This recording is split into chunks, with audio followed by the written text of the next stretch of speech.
sejauh hari.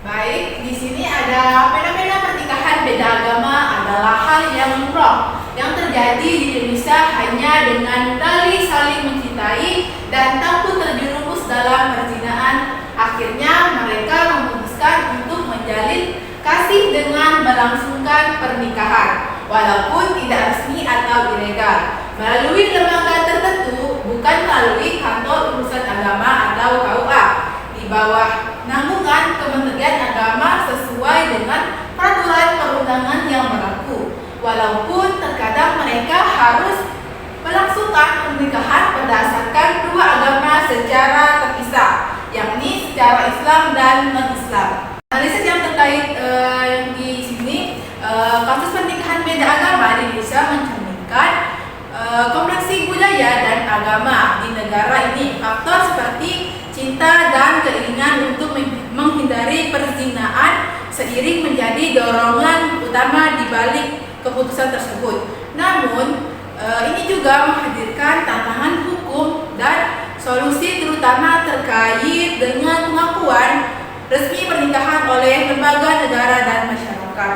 Selanjutnya, saat ini pernikahan tersebut tidak dianggap sah menurut hukum Indonesia karena tidak berproses melalui kantor urusan agama atau KUA atau lembaga resmi lainnya, bahwa Kementerian Agama. Alasan utama adalah bahwa hukum Indonesia mengharuskan pernikahan untuk dialur oleh hukum tertentu dan dilakukan sesuai dengan prosedur yang ditetapkan. Selanjutnya, Undang-Undang RI mengatur kasus nikah beda agama.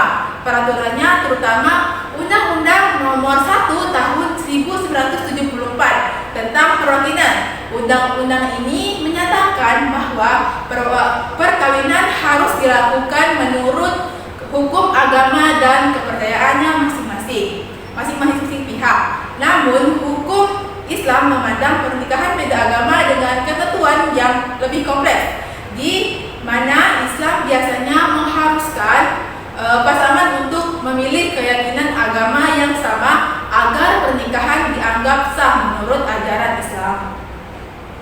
Baik, selanjutnya ada Islam membolehkan poligami dengan jumlah wanita yang terbatas dan tidak mengharuskan umatnya melaksanakan monogami mutlak dalam artian seseorang laki-laki hanya boleh beristri seorang saja dalam keadaan dan situasi apapun.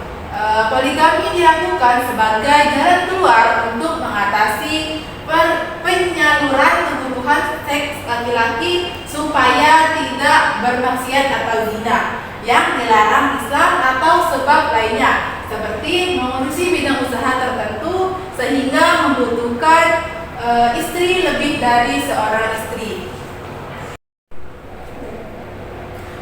Menurut saya poligami itu tidak diperbolehkan.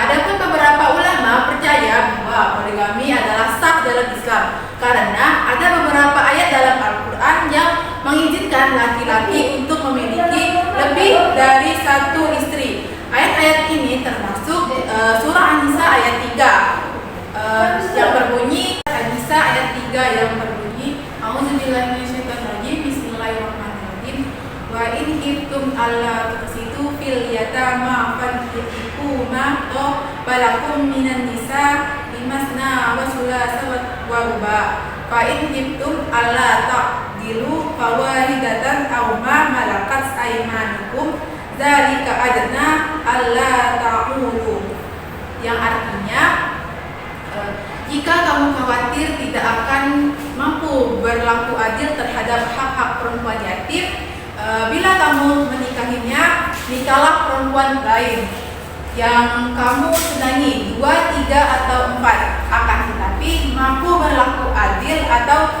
nikahlah seorang saja atau hamba sahaya perempuan yang kamu miliki. Yang demikian itu dekat untuk tidak berbuat zalim. Baiklah, selanjutnya pandangan hukum negara, undang-undang, dan hukum Islam terkait dengan poligami sangat bergantung pada negara dan wilayah tertentu.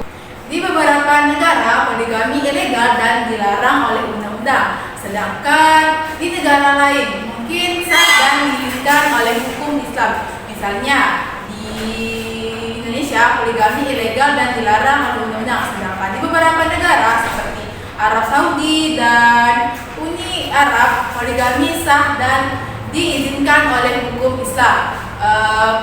Penting untuk didengarkan bahwa pandangan sangat kompleks dan berkonflik dan ada banyak faktor yang dapat mempengaruhi apakah itu sah dan tidak sah Islam dan di bawah hukum negara.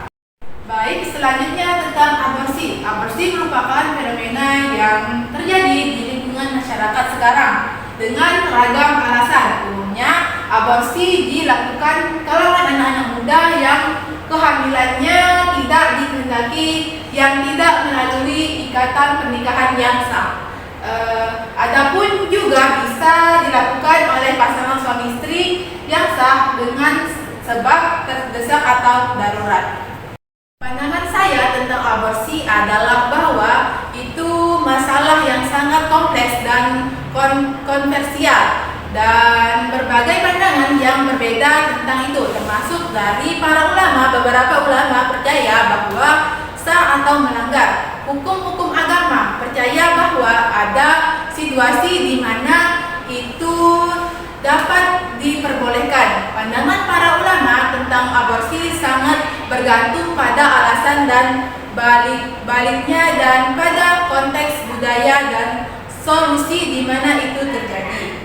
Selanjutnya, jika alasan untuk melakukan aborsi adalah bahwa anak yang lahir kemudian akan cepat, maka ada beberapa pandangan yang berbeda tentang apakah itu boleh atau haram. Beberapa ulama percaya bahwa dalam kasus ini di mana anak yang lahir kemudian akan mengalami penderitaan dan kesulitan yang signifikan, maka aborsi dapat diperbolehkan sebagai cara untuk mencegah itu mengalami penderitaan.